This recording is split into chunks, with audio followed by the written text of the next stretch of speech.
With the coming of modern warfare and massed mechanical armies, the age of the chivalrous knight doing battle, one-on-one on the field, has long since vanished.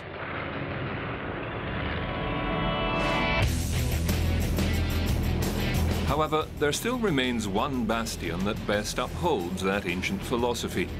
You need only look up high above the battlefield to the brave fighter pilot.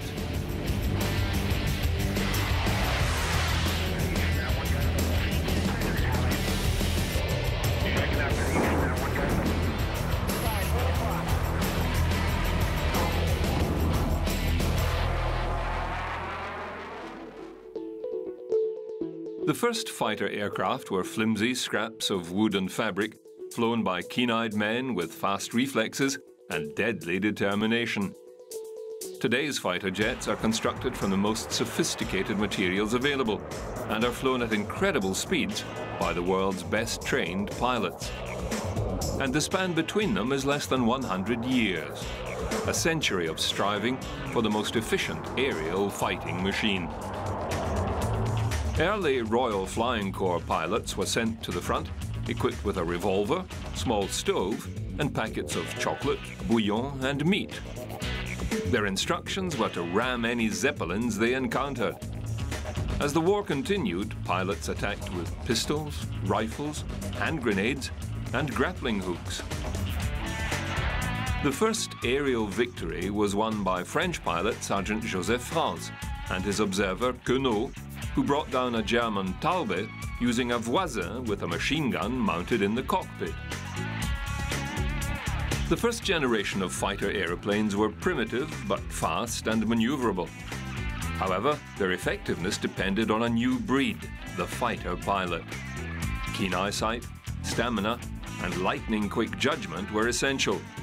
But even those traits would not necessarily be enough to save the pilot from a fiery death. Nevertheless, the skies were seen as a place to escape from the horrors of the trench war. "Here I was in mud up to my knees," wrote one infantryman turned pilot, while other fellows were sailing around in the clean air.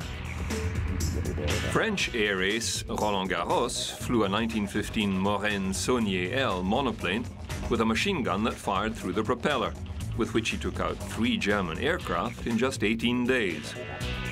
When he was forced to make an emergency landing behind enemy lines, Garros's monoplane was sent to the factory of Dutch aeroplane manufacturer Anthony Fokker.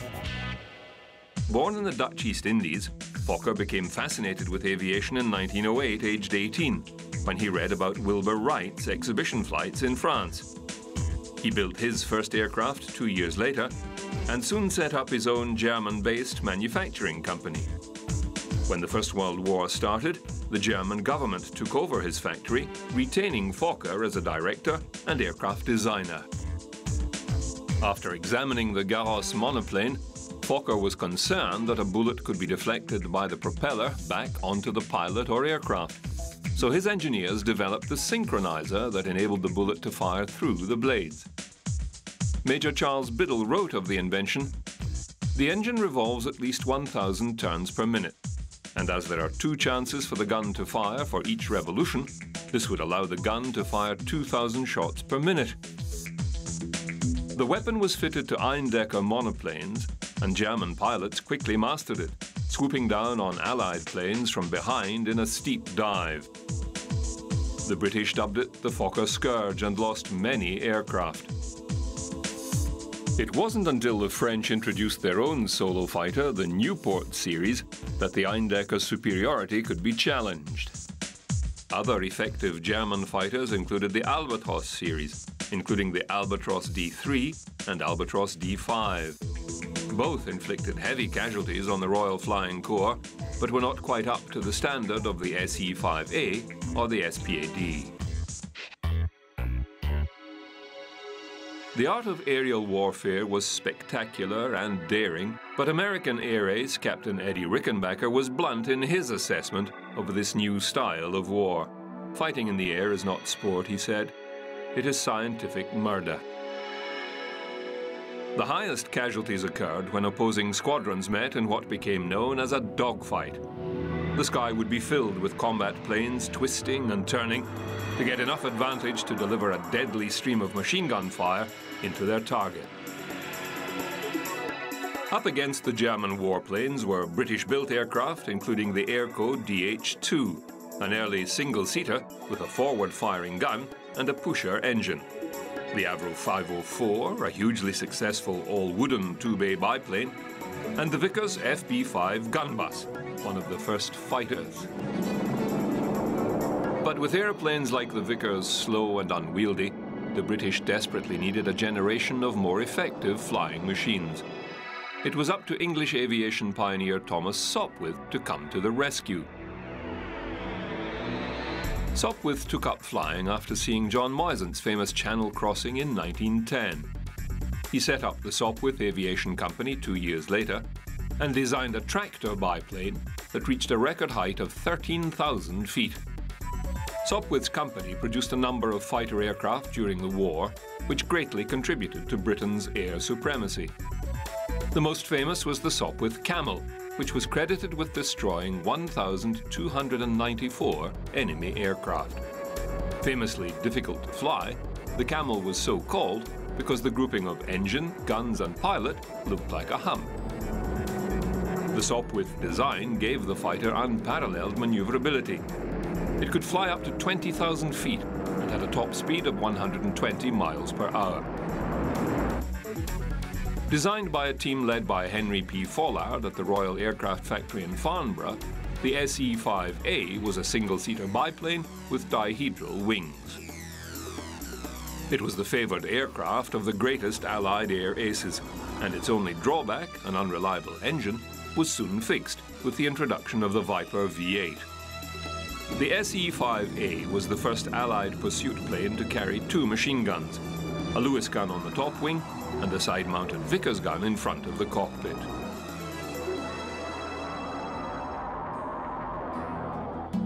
Dressed in a leather, fleece-lined jacket to counter the icy temperatures aloft, sporting a silk scarf and oil-smeared goggles, the fighter pilot was a romantic figure. French-American pilot Raoul Lafpré was one of the men seen as heroes of the sky due to his 17 combat victories. Sadly, he was killed in action in 1918. Other famous airmen included war artist Lieutenant Henri Farré, Flight Commander George W. Hewlett, and Flight Sub-Lieutenant Reginald Warneford, who was awarded a Victoria Cross for destroying German airship LZ-37 in mid-air. French fighter René Fonck had the most Allied kills, taking down 75 aeroplanes. But even he was eclipsed by the man who both sides agreed was the greatest fighter pilot of them all. The Red Baron was born Manfred von Richthofen, the son of an aristocratic German family. He joined the Imperial German Army Air Service in May 1915 and soon qualified as a pilot, eventually credited with 80 combat kills. Before long, Richthofen was given command of his own squadron. The Baron's most famous aircraft was the Fokker triplane, machines which he said could climb like monkeys and maneuver like the devil. But by the time they came into service, he was considered to be a legend and ordered not to fly in combat unless absolutely necessary. In 1918, he was put back to work as part of the Germans' big air offensive. The new British Camels proved no obstacle for the air ace, who downed 17 aircraft in March and April, 8 of them Camels. But on the 21st of April 1918, he was shot down and killed, most likely by